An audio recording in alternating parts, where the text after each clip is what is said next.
All right. More than likely, Coach Son will probably grow up and join the ranks of the privileged blacks. However, it will not guarantee that he will not end up murdered like Prince Jones. I don't want to raise you to fear or false memory. I do not want to force you to mask your joy and blind your eyes. What I want for you is to grow into consciousness. First question, what do you think Coates meant by this statement? The second question, what have you or will you tell your black sons? Why don't you take that one, Dean? You're saying that no matter how well you grow up, you still have to face the reality that you are black. I mean, he doesn't want his son to end up murdered. He's saying Prince Jones was like the best of them. Prince Jones was the best of them. His mother was a doctor, and he was doing everything right and staying out of trouble. And still, for some unforgivable reason, he still ended up dead. You know, he's saying it's almost an uphill battle. Like, even when you're doing the right thing, you're still a victim. You're still a target. And that's a hard reality.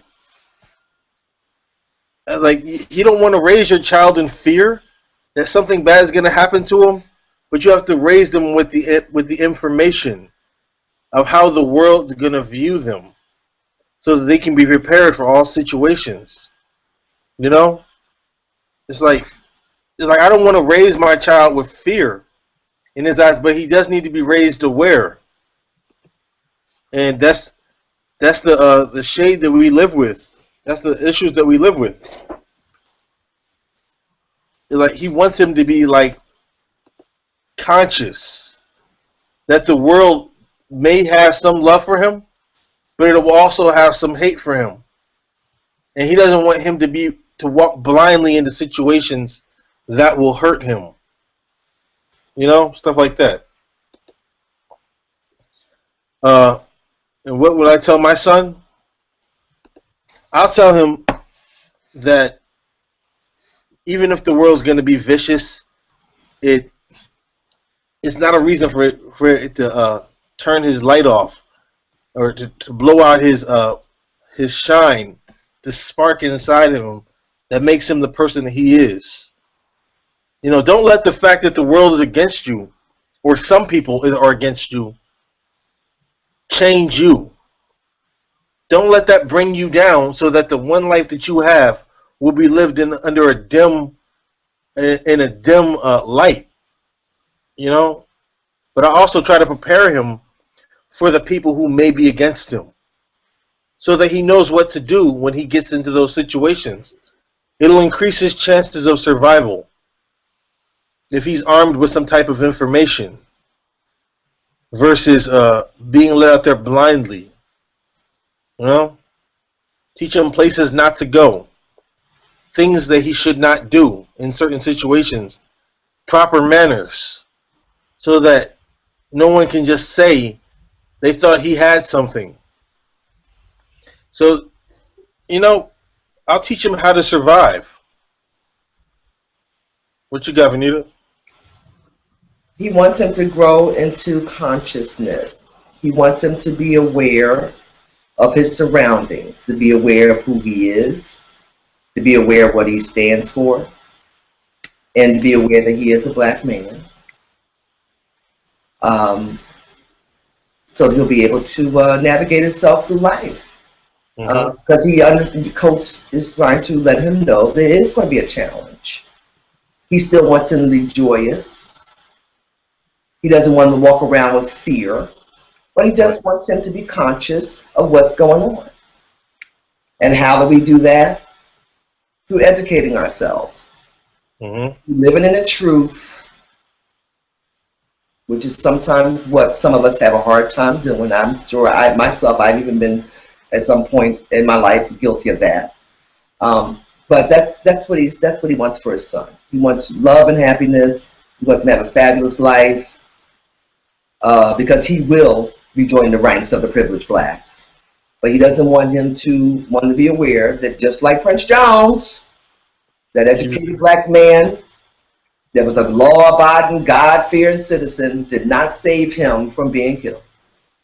Right. You have to be aware. Shell? Well, I agree with both of you. When I read that line, I did not want you forced to mask your joys and blind your eyes. The masking your joys makes me think about two things. You know, one if you're too happy, Mm-hmm. you know, if you're too smart, you know, that often draws negative reactions from people who don't think you have a right to that joy. I'm certainly thinking about my own experiences, but what comes to mind right now is that the group of black women that were on the train going through wine country somewhere, Yes. and were you know, I don't know, put off the train or whatever for laughing too loud, you know. So on the one hand, you know, you're subject to draw the reaction of you an uppity Negro, you know, from white folks if you look too joyful, you know, what you got to smile about, you know. But you know, but you know, you also are likely to draw some jealousy from other black folks that feel like what you got to smile about. Mm-hmm. You know, so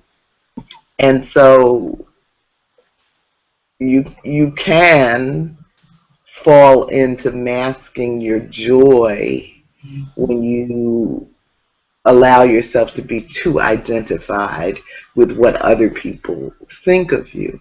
Mm-hmm. And the piece about blinding your eyes, I can also see from different perspectives, but one of them is, you know, blinding your eyes to the oppression that's targeted toward black people and people of color, but also blinding your eyes to your own strength, your own potential. So I think for me as a parent, it was important for me to try to teach my black son that you know, he comes from a culture. He comes from a people with a proud history, an ancient history, and that, you know, while we are in this historical moment where, you know, we have all of these issues, these problems, we have to have enough confidence in ourselves, enough self-esteem to not over-identify with what others may think of us or project onto us.